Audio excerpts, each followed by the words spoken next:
ने उससे क्वेश्चन किया है व्हाई यू गोइंग रोमानिया, कि आप रोमानिया क्यों जा रहे हो, रोमानिया क्यों जा रहे हो, व्हाई यू चूज रोमानिया, ये दोनों में बड़ा फर्क है। तो उसने बताया I am going Romania for work to make my future bright, कि मैं अपना फ्यूचर अच्छा बिस्मिल्लाहिर्रहमानिर्रहीम अस्सलातु वस्सलामु अलैका या सय्यदी या रसूलुल्लाह व अला आलिका व अस्हाबिका या सय्यदी या हबीबल्लाह। अस्सलाम वालेकुम गाइस, उम्मीद करता हूं कि आप सब खैरियत से होंगे, मैं भी खैरियत से हूं। आज का जो हमारा टॉपिक है वो रोमानिया एम्बेसी के सवाल जवाब के ऊपर है। काफ़ी दिन हो गए भाई कह रहे हैं कि यार जो लेटेस्ट सवाल जवाब हो रहे हैं काइंडली अमजद भाई हमारे साथ वो शेयर कर दें। तो मैंने सोचा, पहले भी मैंने बहुत सारी वीडियो बनाई हैं, आपने बहुत सारा प्यार भी दिया है उन वीडियो को, तो मैंने कहा चले एक और वीडियो बना देते हैं जिसमें मैं आपको बताऊंगा कि आजकल जो रोमानिया एम्बेसी में लेटेस्ट सवाल हो रहे हैं वो कौन से हो रहे हैं और किस तरह लोग इनका जवाब दे रहे हैं। वीडियो स्टार्ट करने से पहले आप सबसे गुजारिश है कि मेरे यूट्यूब चैनल को सब्सक्राइब कर लें, लाइक कर लें और बेल वाले आइकन को प्रेस कर दें ताकि आने वाली वीडियो का नोटिफिकेशन आप लोगों को बर वक्त मिलता है। सो गाइस, अपनी वीडियो की तरफ चलते हैं कि रोमानिया एम्बेसी में आजकल कौन से सवाल हो रहे हैं, किस तरह लोग इसके जवाब दे रहे हैं। लेकिन उससे पहले मैं आपको एक दो टिप दे दूंगा। अगर आपसे रोमानिया वीज़ा ऑफिसर जो है वहाँ पर बैठा हुआ इंटरव्यू कंडक्ट करने वाला आपसे एक सवाल करता है, आपसे दो सवाल करता है, आपसे तीन सवाल करता है और बोलता है गो एंड टेक पिक्चर, या एक सवाल करने के बाद आपको कहता है गो एंड टेक पिक्चर, तो 100 में से 90% चांस है कि आपको वीज़ा वो नहीं देगा। उसकी रीज़न मैं आपको बता देता हूँ। कल भी हमारे ग्रुप में ये बहस होती रही है, मुख्तलिफ ग्रुपों में भी ये बहस होती है कि जो एक सवाल दे के आता है वो कहता है जी मेरे से तो और उसने कोई सवाल पूछा नहीं है तो इसमें मेरा क्या कसूर है, मुझसे 3 सवाल किए हैं तो इसमें मेरा क्या कसूर है। भाई बात ऐसे है कि जब एक बंदा इंटरव्यू देने जाता है उसके पीछे जो बंदा दूसरा जाता है सेम जवाब देता है तो वो उसको पता चल जाता है इसने रटा हुआ है। फिर वो एक सवाल करता है, दो सवाल करता है, तीसरे सवाल पे आपको कहता है गो एंड टेक पिक्चर, या वो आपके पहले सवाल से ही जज कर लेता है कि ये कितने पानी में है, ये कितने मेरे से अच्छे सवालों के जवाब दे पाएगा या किस तरह मेरे साथ चल पाएगा। ठीक है, तो first impression is the last impression, इसलिए आपने जो पहले सवाल का जवाब देना है आपने ज़रा खड़क के जवाब देना है और कोशिश करनी है थोड़ा एक्सप्लेन करके जवाब दें। शॉर्ट जवाब आपने बिल्कुल नहीं देना। आजकल जो भाई शॉर्ट जवाब दे रहे हैं उनके वीज़े आपके सामने है, 70 में से 10 वीज़े लग रहे हैं, बाकी सारे रिजेक्ट हो रहे हैं। तो आपने एक्सप्लेन करके जवाब देना है। ठीक है, मैं आपको छोटी सी मिसाल दे देता हूँ। अगर वो आपसे कहता है हाउ आर यू, तो आपने सिर्फ फाइन कह के चुप नहीं हो जाना, आपने उसको बोलना है आई एम फाइन सर,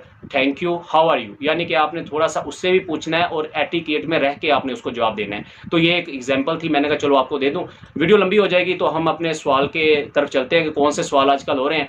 भाई रोमानिया एम्बेसी में जो आजकल सवाल हो रहे हैं, मैंने ग्रुप्स में तो हर बंदे को बताया कि आजकल क्या सवाल कर रहा है, लेकिन जो मोस्टली आजकल सुना है मैम है एक, वो सवालों के जवाब उनसे ले रही है लड़कों से, क्योंकि जो एम्बेसडर था रोमानिया का उसकी डेथ हुई है तो उस वजह से काफ़ी एम्बेसी में इधर उधर काम हुआ पड़ा है। सवाल जवाब भी बहुत कम हो रहे हैं और बंदों से इंटरव्यू भी कम हो रहे हैं, लेकिन फिर भी वो जितना हो रहा है वो काम कर रहे हैं। पाकिस्तान की तरह नहीं है कि अगर कोई हमारा MP MNA उसकी डेथ हो जाती तो पूरा पाकिस्तान बंद हो जाता है, ऐसा काम नहीं हुआ है। उन्होंने पासपोर्ट भी रिटर्न किए हैं, उस पर मैं अलग वीडियो लेके आऊँगा, और वो इंटरव्यू भी डेली बेस पे ले रहे हैं।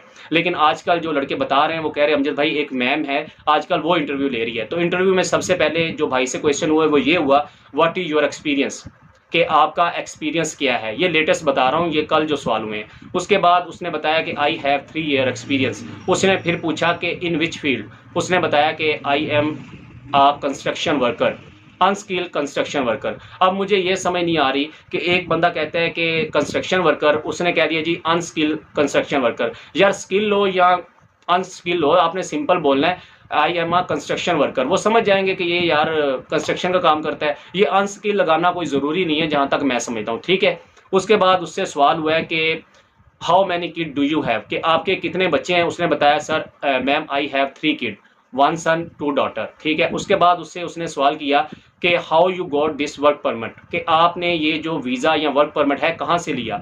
तो उसने आगे जवाब दिया कि I search on a Google, then I contact with the relevant agency, then I prepare my document, then I talk to my consultant। Okay, इस तरह करके फिर उसने अपना जवाब दिया। फिर मैं अगर जवाब दूंगा तो आप लोगों ने सारों ने वही याद कर लिया। इससे अच्छा है कि एक अपना अच्छा सा इसका आप आंसर बनाएं, ठीक है, और आप उनको जाके इम्प्रेस कर सके, इस तरह का आप आंसर बनाएं। उसके बाद उससे क्वेश्चन किया है व्हाई यू गोइंग रोमानिया, कि आप रोमानिया क्यों जा रहे हो, रोमानिया क्यों जा रहे हो, व्हाई यू चूज रोमानिया, ये दोनों में बड़ा फ़र्क है। तो उसने बताया I am going Romania for work to make my future bright, कि मैं अपना फ्यूचर अच्छा करने के लिए रोमानिया जा रहा हूँ। उसके बाद उससे सवाल हुआ कि do you have any plan to jump over the Romania, कि आप रोमानिया से जंप कर जाओगे या इनलीगल माइग्रेट कर जाओगे, तो उसने सिंपल जवाब दिया, no, in Romania my status will be illegal, I will stay in Romania because in Romania my status will legal. तो मेरा स्टेटस जो है रोमानिया में लीगल रहेगा, लेकिन रोमानिया के बाहर मेरा स्टेटस अनलीगल हो जाएगा। इस तरह करके उसने जवाब दिया। उसके बाद उसने उससे पूछा कि आप पाकिस्तानी हो, तो रोमानिया में जो है मोस्टली वहाँ पे क्रिश्चियन है, आप मुस्लिम हो, तो वहाँ पे आप जाके सर्वाइव कैसे करोगे? तो इसका उसने जवाब दिया कि पाकिस्तान में भी हम क्रिश्चियन लोगों के साथ रहते हैं, वहाँ पे भी हम इजीली सर्वाइव कर सकते हैं। उसके बाद उसने क्वेश्चन किया कि डू यू लाइक स्पेन, के आपको स्पेन पसंद है? तो आप देखें उसने बड़ा ट्रिकी सा सवाल कर दिया कि डू यू लाइक स्पेन। अब वो कहता कि मुझे स्पेन पसंद है, तो उसे लगता कि ये आगे भाग जाएगा, लेकिन अगर ना कहता तो उसने कहना था कि ये क्या मुझसे ड्रामे कर रहा है। तो उसने कहा कि मुझे स्पेन के बारे में कोई नॉलेज नहीं है। उसने सही जवाब दिया कि मुझे स्पेन के बारे में कोई नॉलेज नहीं है, स्पेन कहाँ पे है, मैं फर्स्ट टाइम ट्रैवल कर रहा हूँ। तो उसने तो अपना पल्ला पाक करवा लिया। तो आपने भी प्रिपेयर हो के जाना है कि अगर आपसे पूछता है कि डू यू लाइक इटली या डू यू लाइक जर्मनी, तो आपने उसका किस तरह आपने जवाब देना है। उसके बाद उसने कहा मुझे भाई मेरे से सवाल हुआ है कि उसने कहा है कि जो आपके बंदे यहाँ से बार बार भाग रहे हैं, यानी रोमानिया से मुझसे प्रॉमिस करते हैं कि हम आगे नहीं भागेंगे, लेकिन आपके जो बंदे भाग जाते हैं उनके बारे में आप क्या कहना चाहते हो, क्या वो सही करते हैं? तो उसने आगे से जवाब दिया कि नहीं, I don't have any concern with any person, मुझे सिर्फ अपना पता है, मुझे किसी से कोई गर्ज नहीं है, मैं रोमानिया में रुकूंगा और मैं रोमानिया से नहीं भागूंगा। यानी वो आपको ट्रैप करने के लिए, अगर मैं सिंपल वे में बताऊं, वो आपको ट्रैप करने के लिए इस तरह के सवाल करते हैं। उसके बाद उसकी कंपनी का नाम पूछा है, उसने बताया कि मेरी फलानी कंपनी है। आपकी कंपनी कहाँ पे है? उसने बताया कि बुकारेस्ट में है। वो उसने फिर पूछा what do you know about Bucharest? तो उसने बताया कि Bucharest is the capital of Romania और parliamentary building is the world largest parliament building. तो इसके बारे में उसने एक दो चीज़ें बताई। तो आपने भी जिस सिटी में जाना है उस सिटी का आपने याद लाजमी करके जाना है। उसके बाद उसने पूछा है कि आपको अकोमोडेशन कौन देगा?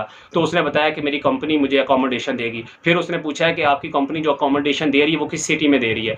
तो उसने बोला है बुकारेस्ट में दे रही है, लेकिन उसकी जो कंपनी ने उसे रैश दी हुई थी वो बुकारेस्ट से थोड़ा हटके दी हुई थी। तो उसने उसके पेपर उठाए और पूछा कि आपकी कंपनी में तो लिखा हुआ है आपको अकोमोडेशन है वो बुकारेस्ट के बाहर मिलेगी, लेकिन आप कह रहे हो कि आपकी कंपनी ने आपको यहाँ पे आपकी अकोमोडेशन दी हुई है। यानी कंफ्यूज करने के लिए कुछ ना कुछ वो सवाल जवाब आगे पीछे करता है। तो आपने कंफ्यूज नहीं होना, अगर एक बार आपने जवाब दे दिया है तो फिर उस पर डट जाना है। ये नहीं कि अगर वो कह रहा है तो आप कहते हैं हाँ जी मुझे पता नहीं है, ये नहीं है, वो नहीं है। और अपने डॉक्यूमेंट आपने लाजमी चेक करने हैं। आप अपने डॉक्यूमेंट एक हफ्ता पहले अपने एजेंट से मंगवा लिया करें। आपके डॉक्यूमेंट में सारी लिखा होता है, आपने रहना कहाँ पे है, आपका खाना पीना कैसे होगा, आपका अकोमोडेशन, आपकी टीआरसी, ये वो ईटीसी, हर चीज़ें इसमें मेंशन होती हैं, किस तरह आपका निज़ाम सारा चलना है।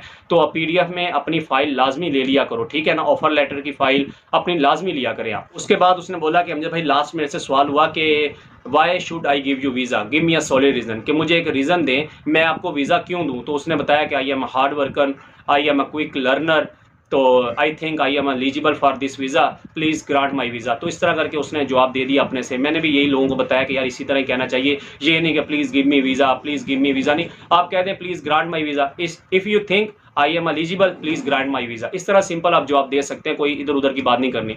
तो इस तरह करके कह रहा मेरा उसने ले लिया मेरा इंटरव्यू। उसके बाद वो जो फीस थी वो मेरे से लेने भूल गई थी वो। तो जब मैं उठाऊँ तो उसने कहा गो एंड टेक पिक्चर। तो मैंने कहा कि मैम आप फीस लेना भूल गए हैं। उसने बोला ओ सॉरी ओके। फिर कहता है मैंने उसको फीस दी है, फीस देने के बाद मैं बाहर आ गया हूँ। तो ये लेटेस्ट सवाल हो रहे हैं हर बंदे से। इसके अलावा भी अगर हम बात करें तो एक दो और भाइयों से इंटरव्यू हुआ है, तो उनसे सरसरी से मैं बता देता हूँ। यही पूछा है कि आपका एक्सपीरियंस क्या है, आपकी कंपनी का नाम क्या है, आप पाकिस्तान में क्या काम करते हो, पाकिस्तान में आपकी सैलरी क्या है, ठीक है, आपको सपोर्ट किसने किया है और आपने ये वीज़ा कैसे हासिल किया है। इस तरह के उनसे सवाल हुए हैं, 1 2 4 5 7 जो भी सवाल हुए हैं आपको मैंने बता दिए। अगर वीडियो अच्छी लगी हो तो आगे शेयर कीजिएगा। इंशाल्लाह आपसे मिलते हैं नेक्स्ट वीडियो में। अपना बहुत सारा ख्याल रखिएगा। अल्लाह हाफिज़।